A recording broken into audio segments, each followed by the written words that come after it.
Good evening, welcome to Northeast Web Shots. You are watching Daily Evening Bulletin with me, Angel, starting off with national news. Health Ministry says till now more than 93 crore 11 lakh COVID-19 doses have been administered in the country. Prime Minister Modi is currently serving his second term as the Prime Minister. He has completed 2 decades in public office. In the last 20 years, Prime Minister Modi has gone from being the Chief Minister of Gujarat to one of the most popular leaders in the world.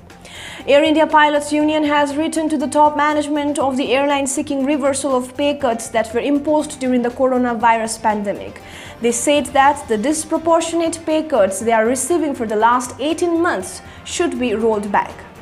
The Hindustan Aeronautics Limited has delivered the heaviest semi-cryogenic propellant tank ever fabricated to the Indian Space Research Organization. The tank will be used in the Mk3 launch vehicle for future missions.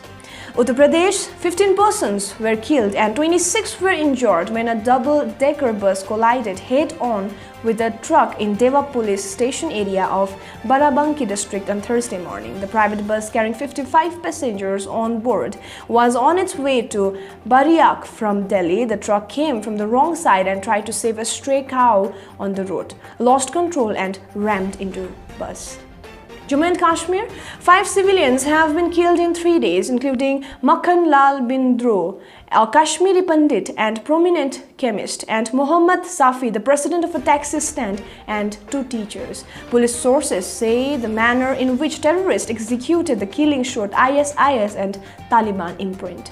Jammu and Kashmir terrorists barged into government boys' higher secondary school Idgah in the outskirts of Srinagar city and shot dead 2 teachers from point-blank range. Slain teachers have been identified as Supinder Kaur, who was principal of school, and a teacher, Deepak Chand. Karnataka, the 411th Mysore Dasara festivities, which is held on a low-key affair owing to prevailing threat of third wave of COVID-19 hitting this month, was inaugurated by Bharatiya Janata Party leader and former Chief Minister S.M. Krishna on 7th of October atop Chamundi Hills in Mysore in the presence of Chief Minister Basavaraj Bommai and a host of elected representatives. Kerala, when the pilgrimage season at the famous Lord Ayappa Hill Shrine in Sabarimala commences with the Mandala Makaravilakku from November 16, 25,000 devotees would be permitted entry daily during the initial days. The heritage buildings of schools and colleges constructed during the pre-independence period will be declared as protected monuments in Kerala. Moving forward to defense news, the Indian Air Force celebrated its 89th anniversary today. Chief of the Air Staff, Air Chief Marshal Vivek Ram Chaudhary reviewed the parade. Centered on admitting women into the National Defense Academy, the Supreme Court on Thursday directed the government to make arrangements for the induction of girls into the Rashtriya Indian Military College by allowing them to take the exam scheduled on December 18, 2021. The Indian Coast Guard has taken delivery of another Sankalp-class offshore patrol vessel. IGCS Sarthak with pennant number 21 was handed over by its builder Goa Shipyard. India will be sending its Su-30 flanker fighter jets to Japan for a series of joint exercises with the Japan Air Self-Defense Force in this week. India's indigenous light combat aircraft Tejas could be an attractive option for the Argentine Air Force, which is looking for multi-purpose fighters to be used for the surveillance and control of its airspace. The Indian Army has invited applications for recruitment of candidates for a grant of Short Service Commission. It is a special interest scheme for NCC candidates and wards of battle casualties. Interested candidates can apply for the course on joinindianarmy.nic.in by November 3 p.m. The registration started on October 5. Moving forward to international news. Foreign tourists allowed from November 15 into India. For those coming on chartered flights, visas would be granted starting October 15. Due to the COVID-19 pandemic, all visas granted to foreigners were suspended last year. External Affairs Ministry on Thursday said the reports of vandalism of Gurudwara in Kabul raise concerns not just for India but also across the world. India and Nepal reviewed implementation of ongoing cross-border railway links and overall bilateral cooperation in the railway sector in the 5th Joint Working Group and the 7th Project Steering Committee meetings in New Delhi. Prime Minister of Denmark, Mette Frederiksen, will be on a 3-day state visit in India from Saturday. During the visit, Ms. Frederiksen will call on President Ramnath Kovind and hold bilateral talks with Prime Minister Modi. India officially joined the High Ambition Coalition for Nature and People, a group of more than 70 countries encouraging the adoption of the global goal to Project 30x30.